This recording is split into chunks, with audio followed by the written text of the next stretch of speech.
Bismillahirrahmanirrahim. Assalamualaikum warahmatullahi wabarakatuh. Pendengar Radio Rasil di mana saja berada, alhamdulillah kita masih diberi kesempatan oleh Allah untuk berjumpa. Insya Allah hari ini kita akan membahas topik yang sangat penting, yaitu terkait dengan pengasuhan berbasis konvensi hak anak. Ayahanda dan bunda, kita perlu memastikan bahwa setiap diri kita selalu mengupdate terkait dengan informasi agar kita menjadi individu yang memiliki pengetahuan, keterampilan, dan sehingga akan membentuk sebuah sikap. Dan ini semua menjadi satu hal penting untuk dimiliki oleh setiap ayah dan setiap bunda yang mendapat status sebagai pendidik pertama dan utama. Karena dengan status tersebut, akhirnya ayah dan bunda akan menghasilkan anak-anak yang hebat. Jadi kalau negara ini berharap kepada generasi yang akan datang, itu sebetulnya sangat ditentukan bagaimana peran dari ayah dan bunda untuk mempersiapkan mereka. Kalau guru-guru yang ada di sekolah atau para ustadz, mereka adalah sebagai pelanjut untuk memastikan apa yang telah dibimbing, yang telah diasuh atau yang telah dikuatkan oleh ayah dan bunda di rumah, itu yang kemudian para pendidik lanjut itu yang kemudian akan merasakan dampaknya. Dampak yang paling utama adalah mereka sangat mudah untuk memberikan update terbaru untuk anak-anak ibu bapak yang ada di rumah. Tapi bila sebaliknya, itu yang kemudian akan menjadi tantangan bagi seorang guru atau pendidik di sekolah untuk menangani anak-anak ayahanda dan bunda. Untuk itu, pada pertemuan kali ini kita akan lanjutkan bagaimana kita akan memiliki anak yang hebat.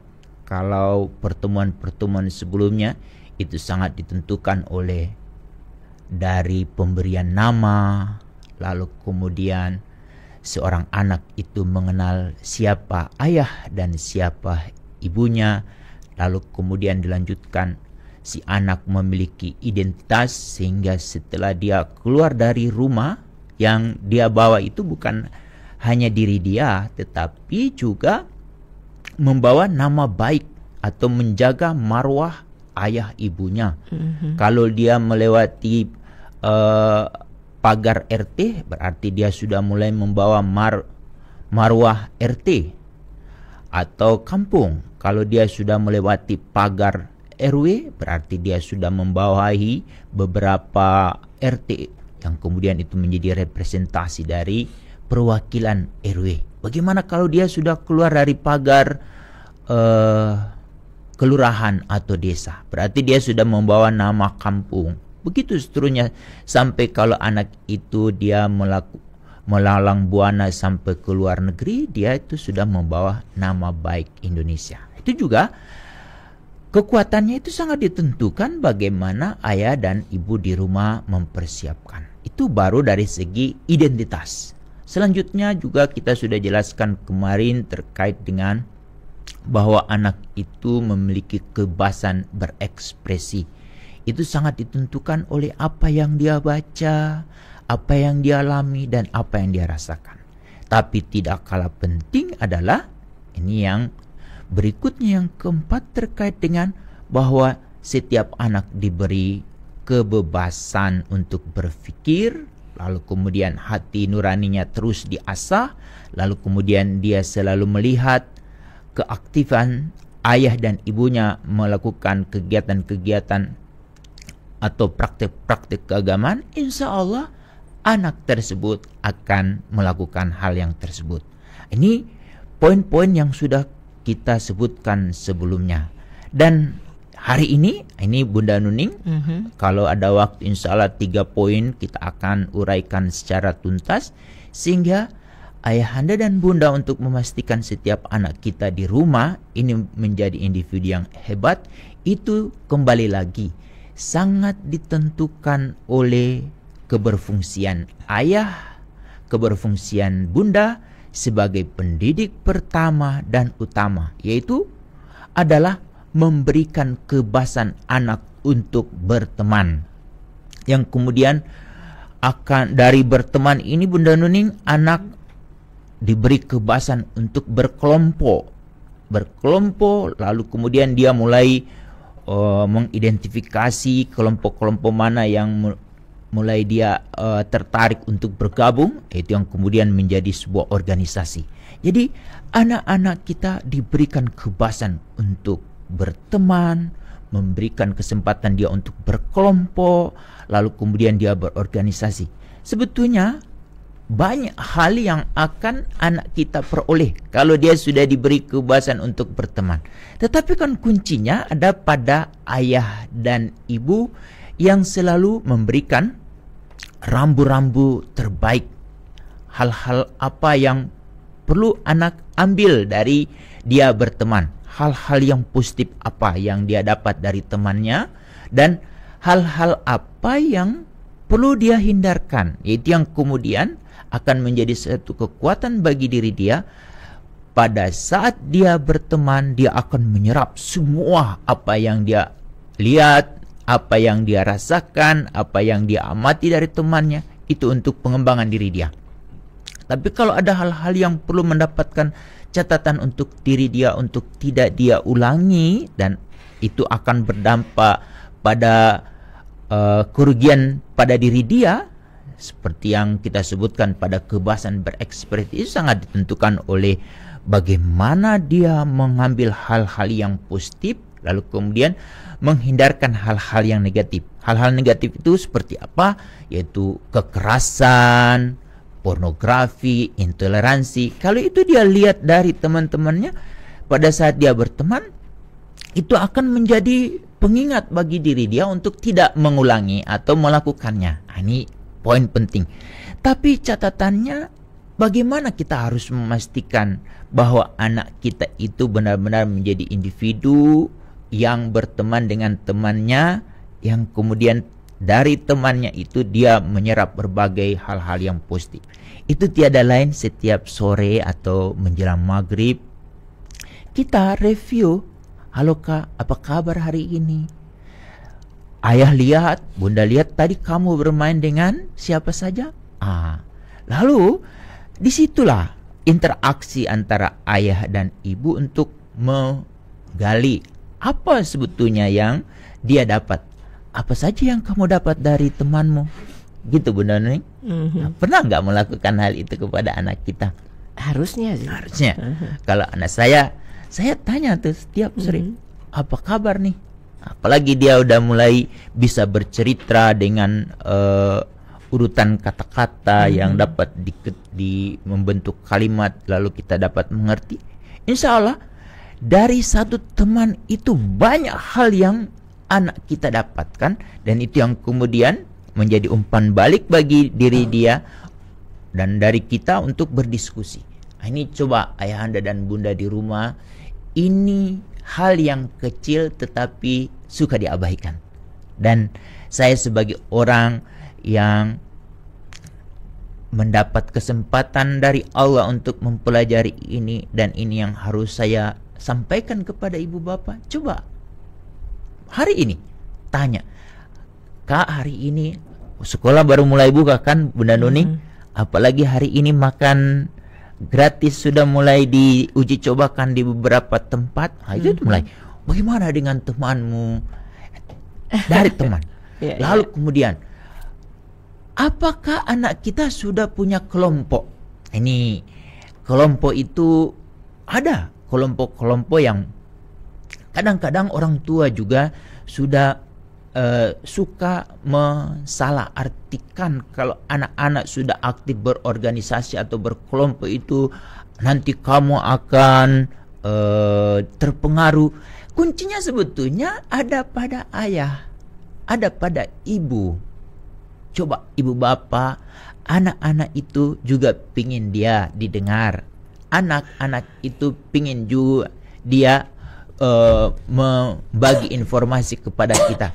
Tapi kalau kita apa-apa tidak boleh, apa-apa, bagaimana anak bisa menjadi individu untuk mengembangkan diri dia, untuk berkelompok, apalagi sampai dipercaya menjadi pengurus OSIS atau pengurus.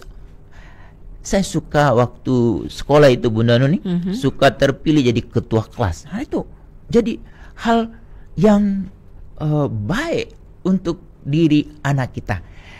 Ini ibu bapak menjadi sangat penting juga untuk kita kuatkan pada diri setiap anak. Pertanyaannya, sejak usia kapan kita mulai mendiskusikan hal ini Bunda Nuning? Nah, yang menarik nih. Kunci dalam proses perkembangan anak itu yang paling utama dikontrol kita ada di usia 0 sampai 8 tahun. Di situ usia-usia yang sangat tepat atau momen yang sangat tepat untuk kita menggali. Anak-anak itu dia baru punya mainan baru, itu otomatis dia akan cari temannya yang lain, dan disitulah kita akan mulai tanya.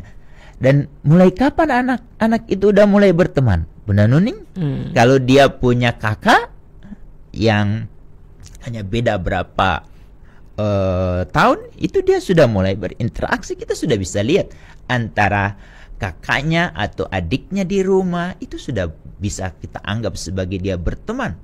Lalu kemudian kalau ada tetangga di situ juga udah mulai interaksi. Kita bisa lihat itu semua. Dan ayahanda dan bunda, kita akan menemukan anak kita menjadi individu yang terbaik itu bila kita dapat laporan dari gurunya. Itu berarti apa yang sudah kita upayakan di rumah itu sudah mendapatkan catatan. Wah bunda, anak bunda ya sudah terbiasa ya untuk mengatur temannya, atau dia itu dengan temannya itu sangat komunikatif, sangat interaktif. Seperti apa di rumah? Itu berarti bunda di sekolah juga ingin tahu apa yang diupayakan oleh kita. Jangan dibalik. Banyak orang tua itu pokoknya nanti dia dapat dari sekolah. Ini orang tua yang kesasar. Dan ini yang hari ini coba kita balikin lagi, bahwa tugas orang tua itu bukan hanya cukup memberi makan, memberi pakaian, dan beri rumah, tapi dia adalah menjadi individu yang akan dimintai pertanggungjawaban oleh Allah sebagai pendidik pertama dan utama. Apa manfaatnya Bunda Nuning kalau anak-anak kita itu sudah terbiasa berteman, berorganisasi atau berkelompok? Ada banyak hal yang dia akan dapat. Pertama adalah anak akan memiliki kemampuan untuk memanage konflik. Dia dapat mengatur diri dia. Bagaimana kalau ada temannya yang bermasalah, dia bisa menjadi individu penenang. Kalau juga dia punya masalah, kemungkinan dia melihat temannya saja tidak menganggap itu masalah, kenapa aku harus seperti itu. Dia belajar banyak. Itu dia tidak akan dapat di rumah, dia tidak akan dapat itu di sekolah bila anak itu tidak diberi kebebasan untuk berorganisasi. Jadi itu pertama, dia akan memanage konflik. Yang kedua, ini yang tidak kalah penting, anak akan belajar disiplin. Dia dapat mengatur waktu, kapan harus bermain, kapan harus belajar, kapan harus tidur, kapan buat PR, kapan membantu orang tua, kapan membantu tetangga, kapan membantu Pak RT. Itu dia akan mengatur. Dan dia juga otomatis punya waktu untuk beristirahat, berekreasi, Tapi yang tidak kalah penting adalah untuk pengembangan bakat dan minat dia. Dia disiplin. Dan ayahanda dan bunda, kalau dia punya teman dan dia punya organisasi berinteraksi, disitulah tempat dia untuk mengekspresikan diri dia. Disitulah tempat dia untuk mendapatkan pengakuan dari temannya bahwa diri anak kita itu memiliki keunggulan daripada temannya yang lain. Dan yang tidak kalah penting adalah karena dia sudah memiliki kemampuan untuk mengontrol, memanage konflik pada diri dia, dia akan dilihat oleh temannya, wah, anak ini sangat resilient, sangat memiliki daya tahan. Apapun yang dipaksa, apapun yang dibujuk, apapun yang diminta oleh teman-temannya, dia tidak mudah begitu saja menerimanya tanpa ada argumen. Wah, ini menjadi penting. Ini ibu bapak keuntungan. Yang kedua, anak menjadi individu yang disiplin. Tapi yang tidak kalah penting ini Bunda Nuning, kalau anak itu sudah mulai dia terbiasa bermain dengan teman-temannya atau berkelompok atau berorganisasi adalah bertanggung jawab. Karena di kelompok itu dia sudah punya peran. Ada bagian jadi ketua, ada yang bagian sekretaris, ada bagian yang tukang mengumpul dana, ada bagian yang humas lah, atau ada bagian yang menjadi MC, ada yang bagian jadi relation, apa menjalin hubungan dengan orang lain jadi humas, atau ada yang bagian keamanan juga Bunda Nuning.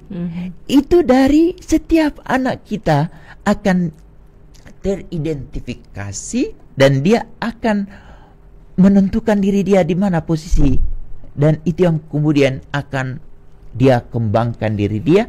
Kalau dia sudah diberi peran, otomatis dia harus bertanggung jawab. Kalau kamu tidak ada, siapa? Nah, di situ berarti anak ayah, anak bunda sangat dibutuhkan oleh temannya. Jadi ini yang menjadi kunci. Kapan kita bisa tahu itu semua Bunda Nuning? Kapan? Menjelang maghrib. Kenapa waktunya itu? Karena di momen itu anak sudah ingin mau berbagi cerita. Karena jam 10 pagi dia sangat kangen sama ayah, sama ibunya, pingin bangun cerita, tapi tidak ada. Karena ayah ibunya kerja atau ada di rumah. Sekarang di maghrib dia punya ibu di rumah atau dia punya ayah, dan halo, apa kabar nih? Boleh dong ayah tahu apa saja yang kamu dapat hari ini dari teman kamu, dari PR kamu, dari guru kamu, dari tetangga kamu. Itu semua keluar Bunda Nuning. Dan kalau anak terbiasa diajak untuk bercerita atau berbicara, insya Allah itu akan menjadi modal dia saat berorganisasi. Oh, organisasi itu tidak penting. Nanti Bapak Ibu rasakan nanti betapa pentingnya itu berorganisasi dan betapa sulitnya anak kita yang tidak punya pengalaman berorganisasi. Dalam tumbuh kembang ke depannya berasa banget. Apalagi kalau dia masuk ke lapangan pekerjaan. Apa? Ibu yang akan membantu. Ayah akan membantu saat dia bekerja, seperti kejadian kasus waktu ada itu calon koas udah atur-atur jadwal, lalu akhirnya terjadi kekerasan. Itu campur tangan ayah dan ibu yang berlebihan tanpa pengetahuan atau punya pengetahuan tapi di luar batas.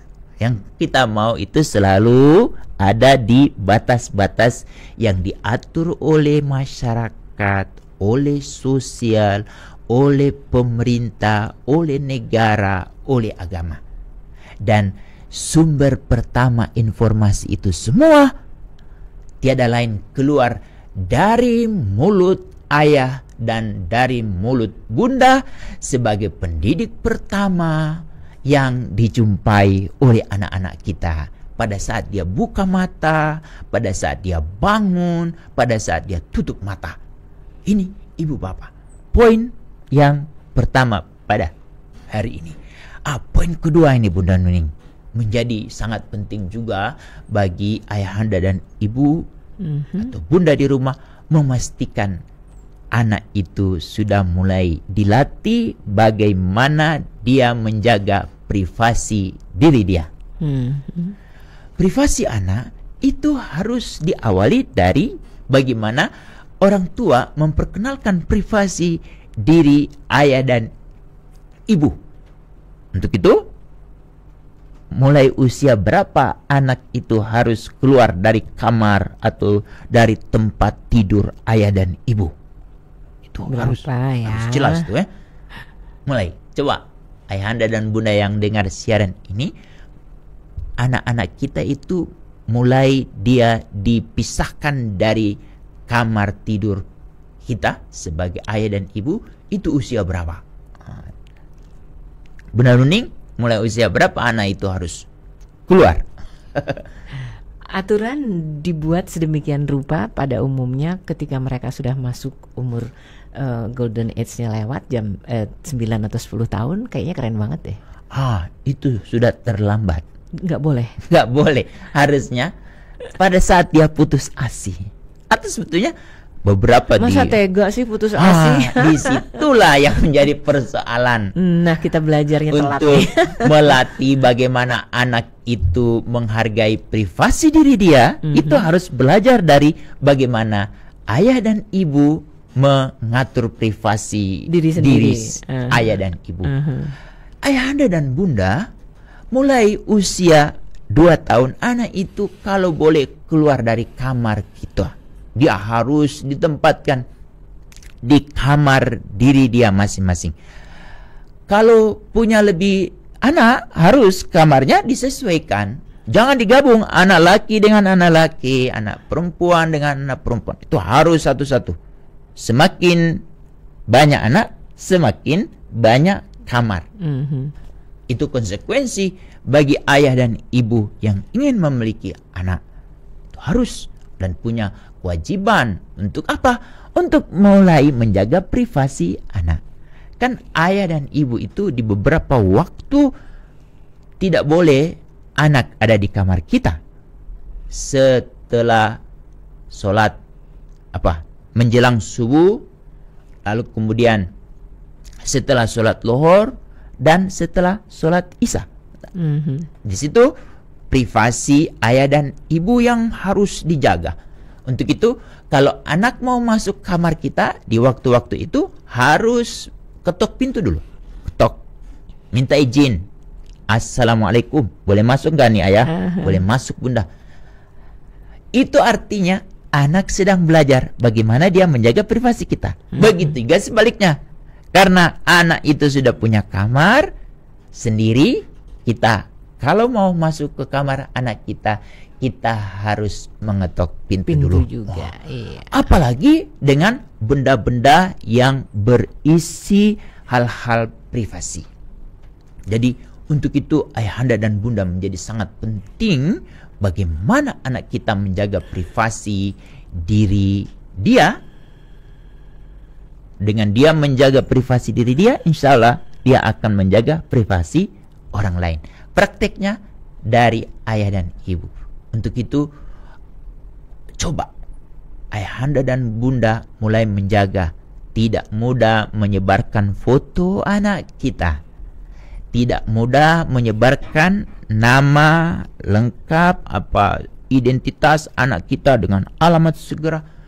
Di-share lewat Facebook, di-share lewat Instagram, di-share lewat Twitter. Ini cucu saya baru nih. Wah, itu berarti nenek, kakek yang belum mendapatkan pembimbingan secara baik dari orang-orang yang harus membimbing mereka. Ada orang tua nih, wah ini baru anak pertama nih. Seperti artis-artis, banyak itu artis-artis yang menjual anak-anaknya mereka. Itu eksploitasi.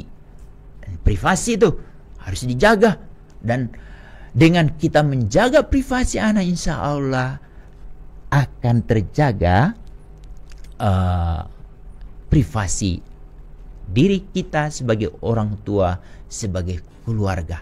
Dan pada kesempatan hari ini saya ingin menginformasikan kepada ibu bapak terkait dengan privasi ini. Negara sangat menjaga sampai menerbitkan 3 undang-undang sekaligus. Untuk itu kalau boleh dicatat undang-undang ini, dan ayahanda dan bunda di rumah sebagai orang tua yang hebat perlu juga membaca baik-baik undang-undang ini. Pertama, Undang-Undang Nomor 14 Tahun 2008 tentang keterbukaan informasi publik. Di sana ada pasal 17 terkait dengan privasi anak itu harus dijaga, menyangkut identitas. Lalu yang kedua, Undang-Undang Nomor 11 Tahun 2012 tentang sistem peradilan pidana anak. Ada pasal penekanannya itu di pasal 19. Informasi anak, baik dia sebagai pelaku, sebagai saksi, atau sebagai korban, itu tidak boleh bocor ke media. Oh, sekarang ini banyak kasus orang tua itu suka menyebarkan anak-anak yang menjadi pelaku. Pelaku utamanya ini adalah para aparat hukum, terutama yang ada di Humas Polres, Humas Polda, Humas Polri, yang suka membocorkan ini. Ini penting. Kita sudah punya undang-undang itu, tapi kenapa para aparat hukum juga melakukan? Masih, ya? Dan itu yang kemudian menjadi contoh masyarakat untuk mudah membuka aib orang. Nah ini kalau boleh baca undang-undang itu, dan ada hukumannya di pasal 97, 5 tahun denda 500 juta. Bagi mereka yang membocorkan identitas anak, terutama yang berhubungan dengan tindak pidana. Dan ini menjadi penting, dan setiap ayah dan setiap ibu itu juga harus memberikan informasi ini kepada anak-anak kita, sehingga dia mulai sadar diri bahwa diri dia, identitas dia, privasi dia itu dijaga oleh negara. Undang-undang yang ketiga ini menjadi penting adalah Undang-Undang Nomor 27 Tahun 2022 tentang pelindungan data pribadi. Terkait dengan privasi anak ini juga berkaitan dengan interaksi anak-anak kita sebagai peserta didik yang mungkin dia harus belajar online, belajar dengan kasus COVID-19.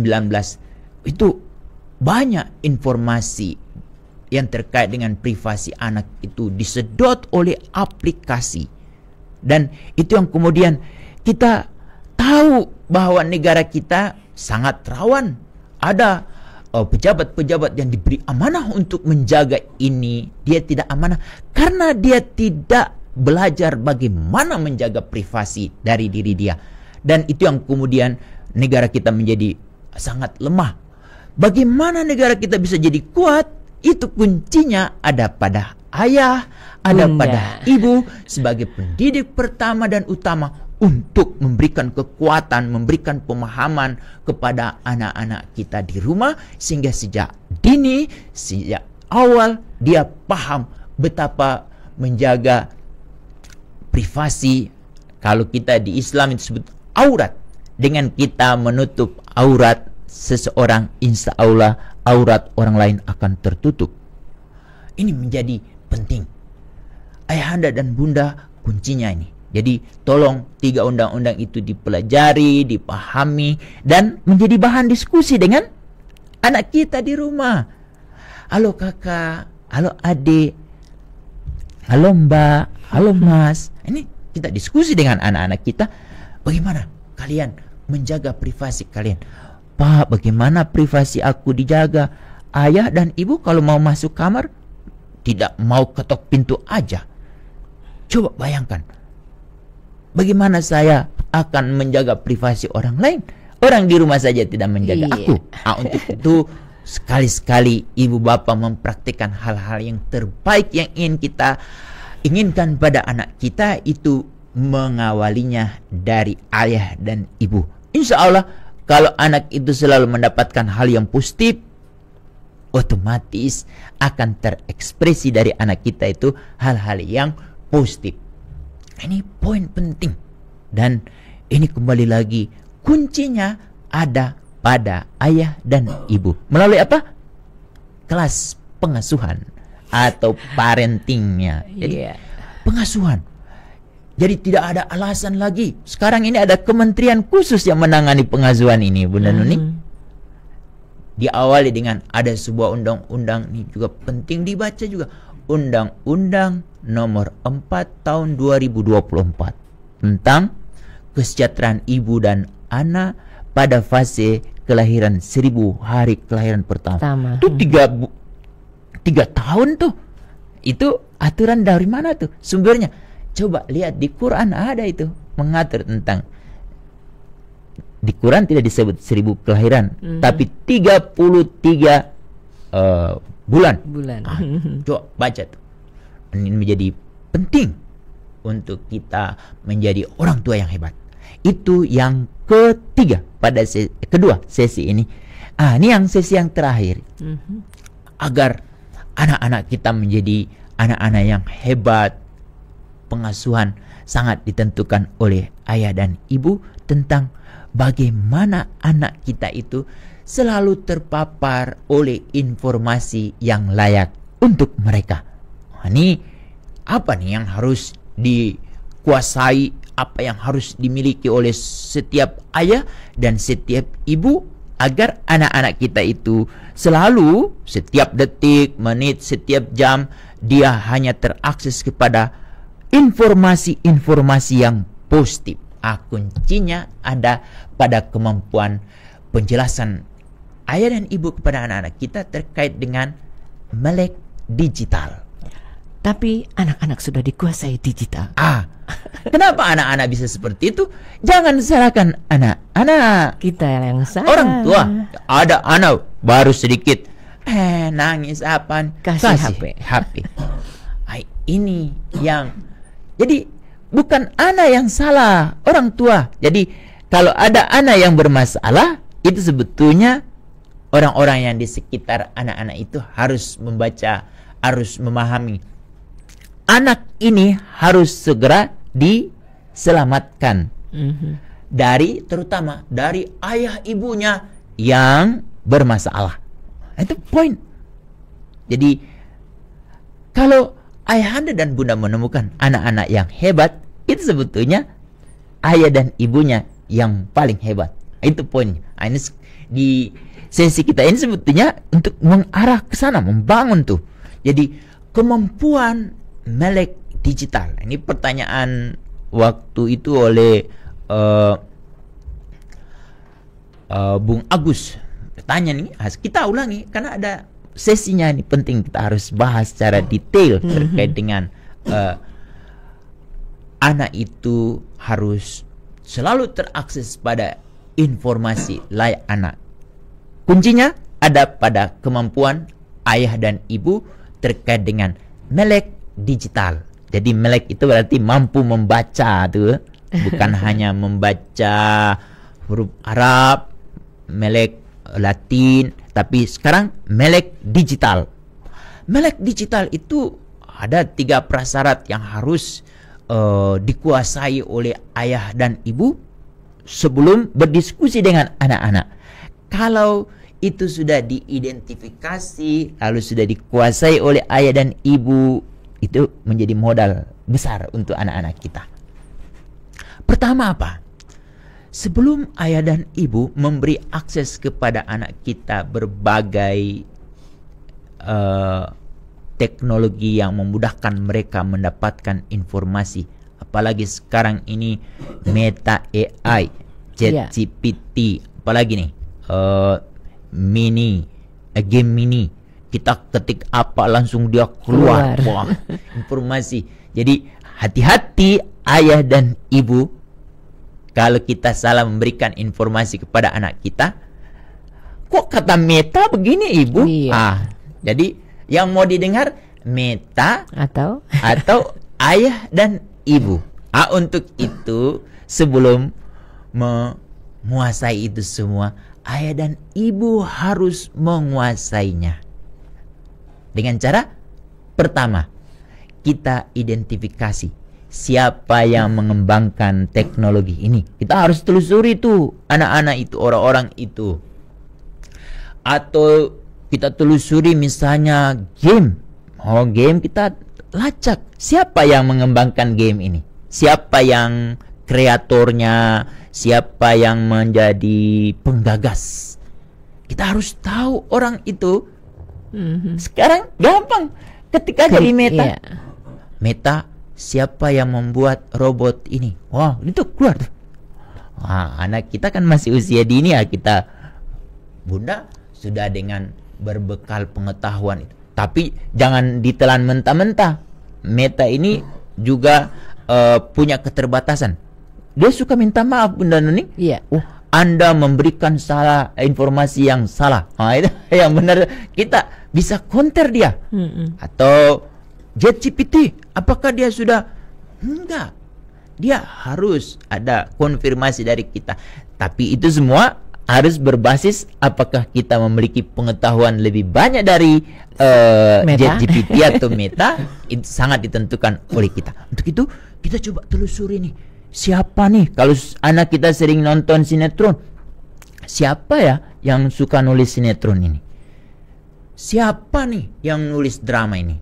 Siapa yang membuat gadget ini? Siapa yang membuat game ini?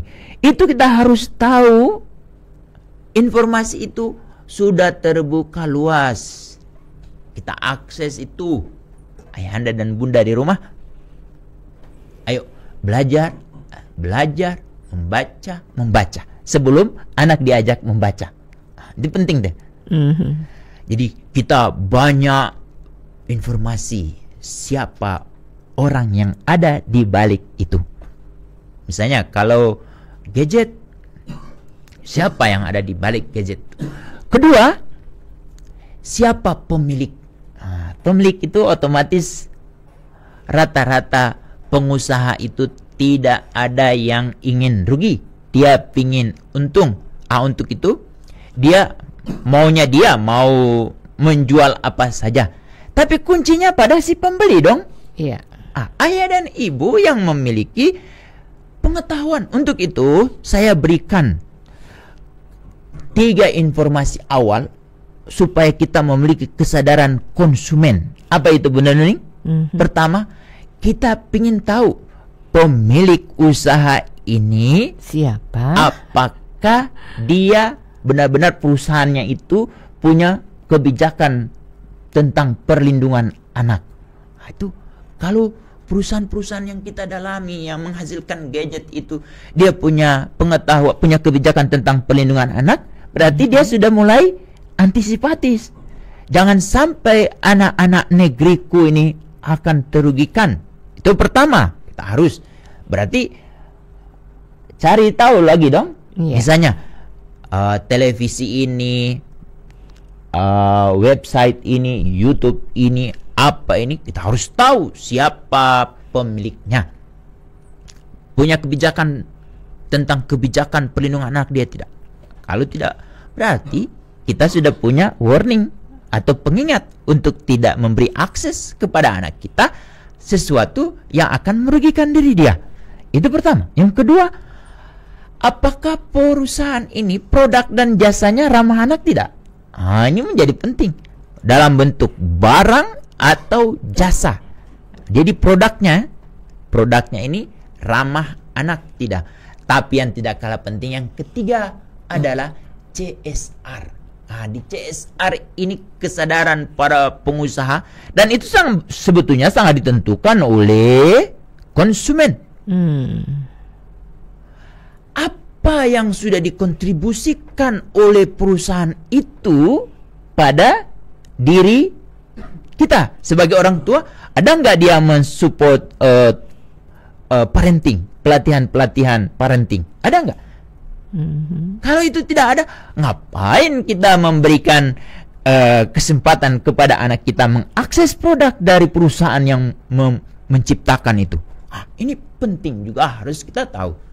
Lalu yang tidak kalah penting yang ketiga, Bunda Nuning, siapa yang memodali perusahaan itu? Ini kita belajar dari proses pemboikotan produk-produk yang memberikan dukungan langsung maupun tidak langsung kepada penjajah yang kemudian menyebabkan anak-anak di Palestina atau anak-anak Gaza sangat menderita sampai detik ini.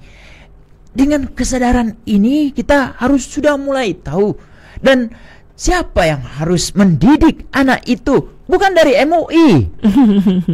Dari ayah dan ibu sebagai pendidik pertama dan utama. Tapi ayah dan bunda yang hebat otomatis juga mendapatkan pengetahuan yang banyak dari MUI. Nah, itu harusnya kita sedot pengetahuan dari MUI, pengetahuan dari orang-orang yang diberi amanah untuk itu. Tapi sebagai orang tua, sebagai ayah dan ibu, kita harus memberikan itu. Dan ini akses kepada gadget ini benar-benar kuncinya ada pada ayah dan ibu, bukan pada si anak. Dan dengan kita sudah memberikan kesempatan itu, ini nak gadget, tapi ada dua hal yang ayah dan ibu minta. Apa itu? Pertama, ambillah semua hal dari teknologi itu yang menyediakan berbagai informasi yang layak anak. Kamu ambil hal yang positif, tapi ini yang perlu kamu hindarkan adalah hal-hal yang berisi tentang kekerasan, hal-hal yang berisi tentang pornografi, hal-hal yang berisi terkait dengan intoleransi. Itu semua untuk kepentingan dirimu. Kalau kamu mendapatkan itu semua, itu hanya menjadi pengingat bagi dirimu untuk tidak kamu ekspresikan yang kemudian akan merugikan dirimu. Ini ayah yang hebat. Setiap maghrib itu, sebelum maghrib kalau boleh, jangan setelah mau tidur. Tidak, itu waktu tidak tepat. Ini informasi penting yang kalau ada orang bertanya, lebih baik juga kita beri kesempatan kepada orang yang mau bertanya, pendengar Radio Rasi. Baik, yang jelas bertanya pada anak di waktu yang tepat. Jangan mau tidur itu, padahal maghrib itu baru pulang kerja, capek juga ya. Tapi itulah penting. Peran orang tua. Oke, kalau tadi diberikan kesempatan, ini ada yang bertanya terkait dengan itu tadi, kalau anak jadi korban terus terinfokan di media sosial bukan karena maunya kita, itu apakah ini juga akan merugikan kita? Karena saya dengar tadi tentang denda 500 juta, gimana tuh persisnya Mbak Nuning? Tolong tanyain. Terima kasih atas pertanyaannya. Untuk itu, ambil undang-undang tersebut, Undang-Undang nomor 11 tahun 2012. Baca pasal 19, lalu lihat pidananya pasal 97. Orang tua yang merasa menjadi korban, lapor. Siapa itu yang membocorkan informasi itu ke media, identifikasi itu sampai ke humas yang ada di Polres atau humas Polda, humas Polri. Kalau mereka yang membocorkan, masukkan mereka sebagai orang yang harus dimintai pertanggungjawaban. Sampai detik ini belum ada yang melakukan itu. Ada undang-undangnya sebetulnya.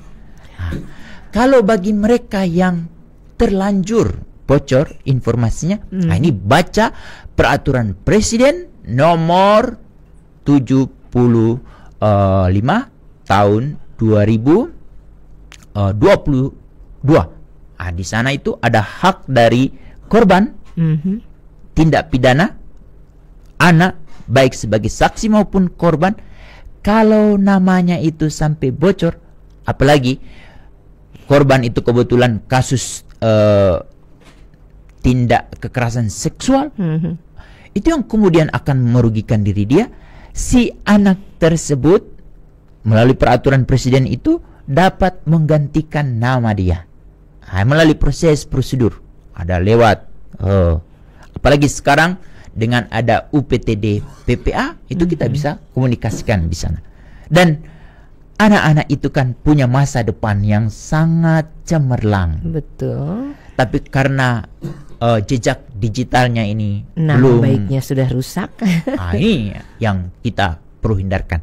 Dan yang tidak kalah penting, ibu atau ayah yang bertanya terkait dengan pertanyaan tadi akan lebih kuat lagi baca Undang-Undang Nomor 12 Tahun 2022 tentang tindak pidana kekerasan seksual. Terkait dengan informasi elektronik atau data elektronik itu harus dicabut dari peredaran. Itu ada aturannya itu. Untuk itu semakin lengkaplah bagaimana kita harus membimbing, mengasuh, mendampingi anak-anak kita dengan berbagai aturan. Insya Allah dengan kalau anak itu sudah terbiasa dari kecil, kita akan memetik hasil. Kok sekarang ya anak ibu kalau di sekolah itu kalau bicaranya pasal-pasal aja. Itu berarti anak ibu sudah mendapatkan informasi pertama dan utama dari kita. Dan kita perlu bersenang hati juga ya. Wah, berarti apa yang kita sampaikan pada anak kita itu terekam dengan baik. Kalau sudah terekam, insya Allah proteksi diri dia untuk melakukan hal-hal yang tidak diinginkan oleh negara, itu otomatis akan terhindarkan. Ini penting juga. Baik, ini yang berikutnya dari nggak dikasih nama lagi, tapi oke. Terkait dengan informasi yang layak diterima oleh anak, padahal mereka pegang gadget, semua bisa dibuka dari situ. Kami terus terang sudah sangat terlambat karena dia sudah edik. Apa yang harus kami lakukan? Apakah berperang dengan anak dengan merebut gadgetnya? Baik, pada beberapa tahun yang lalu Oprah Winfrey itu memperkenalkan sebuah konsep baru, konsep yang unik, diet teknologi. Diet teknologi itu adalah pertama kita berdiskusi dengan seisi rumah. Berarti seisi rumah. Semua ya. Seisi rumah berarti ayah, ibu, lalu anak-anak. Dan itu sudah saya pernah lakukan dan terapi pada satu anak yang memiliki ayah ibu yang bermasalah di bidang sampai anaknya itu ibunya kehilangan uang yang banyak karena anaknya itu main game yang harus berbayar, dan itu menjadi penting. Dan syukur anak itu sekarang sudah SMP dan dia sudah selamat terhindar dari hal-hal yang merugikan bagi diri dia. Apa kuncinya untuk melek diet teknologi? Diskusinya bangun kesepakatan bersama-sama menentukan kapan kita menggunakan gadget, kapan gadget itu terhindar dari tangan kita. Ini penting juga nih. Dan dari diskusi itu kita kasih waktu 2 hari, 3 hari, 1 minggu, atau bagaimana? Baru kemudian nanti gadget itu akan diakses. Kalau kita sudah bangun kesepakatan, otomatis punya konsekuensi dong. Yeah. Kesepakatan itu harus ditegakkan. Tapi dengan anak-anak kesepakatan itu penegakannya 99,9% itu sosialisasi. Lalu tinggal 0,1% itu baru kemudian ditindak secara hukum. Hukum itu berarti aturan yang ada di rumah, tidak pakai aturan yang ada di luar ya. Aturan kesepakatan bersama. Jadi kita buat kesepakatan itu bersama. Itu poin yang pertama. Poin yang kedua, ayahanda dan bunda, tugas ibu satu hari itu kepada anak kita mengingatkan minimal 5 kali. Terkait dengan apa? Tadi, nah kalau kamu punya gadget, ambil yang positif untuk pengembangan dirimu. Kalau ada yang perlu mendapatkan catatan, tadi kekerasan, pornografi, intoleransi, itu hanya menjadi pengingat bagi dirimu untuk tidak diekspresikan. Tugas orang tua berapa tahun itu mengingatkan 5 kali minimal. Nah. Itu 3 tahun. Jadi totalnya 5.475 kali. Masya Allah. Mengingatkan. Orang tua punya jatah sabar? Enggak. Coba baca surat Wal Asr. Demi waktu semua orang itu merugi kecuali mereka yang beriman dan apa? Selalu mengingatkan dalam rangka kebaikan dan kesabaran. Ini penting. Setiap anak itu punya keimanan yang naik turun. Tugas penceramah itu, tugas orang tua berarti penceramah ya. Tapi kalau boleh penceramahnya yang baik, 5 kali itu mengingatkan, jangan saat dia sedang makan, jangan saat dia mau tidur, tapi ingatkan itu pada waktu-waktu yang tepat. Pada saat dia mau ke sekolah, nah nanti di sekolah ini ya, nah nanti ini ya, itu tugas penting sekali. Itu mungkin. Ya, dan kita sudah ada di penghujung waktu, jadi mau tidak mau bakal ada seri ke-6 nih. Insya Allah. Karena terus terang begitu banyak sekali pengasuhan berbasis hak anak. Ini lanjutan kelima aja, kita belum kelar ya. Oke, mungkin 1-2 kata sebagai closing statement, silakan. Baik, terima kasih ayahanda dan bunda di rumah yang menjadi pendidik pertama dan utama itu benar-benar memiliki prasyarat, harus memiliki pengetahuan, keterampilan dan sikap. Pada kesempatan hari ini kita fokus pada saat pembahasan, berilah kebebasan kepada anak-anak untuk berteman, berkelompok atau berorganisasi. Itu yang pertama. Yang kedua, berilah atau hak privasi anak itu harus ditegakkan. Lalu yang ketiga, berilah kesempatan kepada anak untuk mengakses informasi yang layak untuk mereka. Tetapi kuncinya ada pada ayah dan ibu. Dari 3 proses ini selalu mengajukan 2 pertanyaan atau memberikan penekanan pada 2 hal. Pertama, nak, selalu ambil hal-hal yang positif dari semua apa yang kamu peroleh dari 3 proses ini.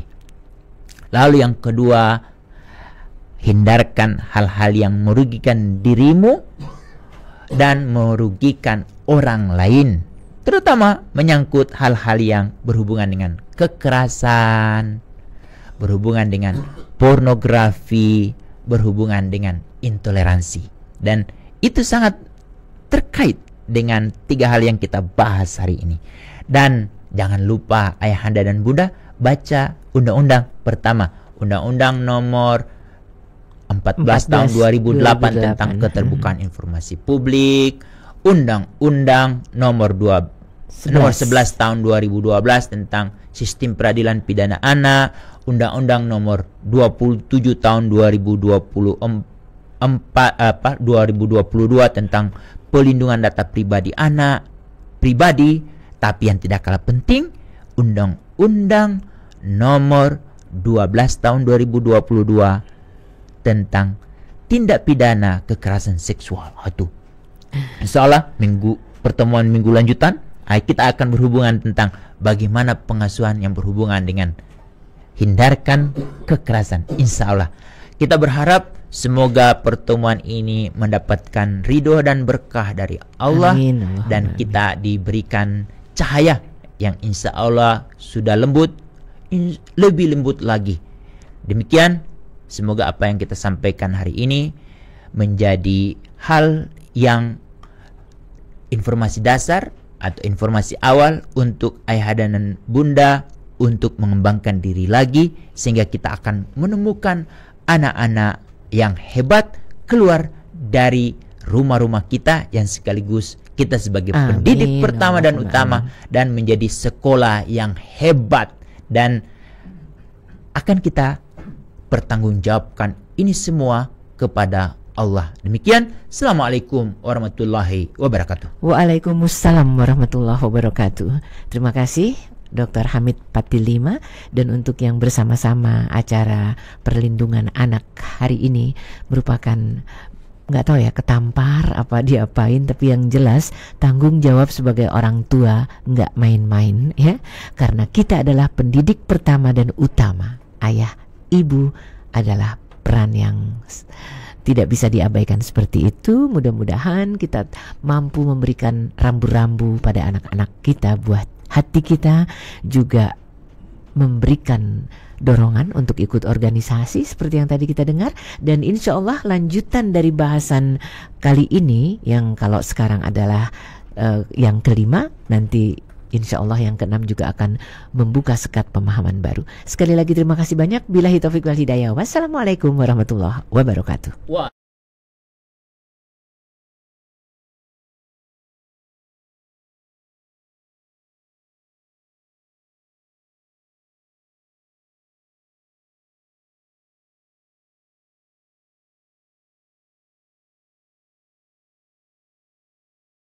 Thank you.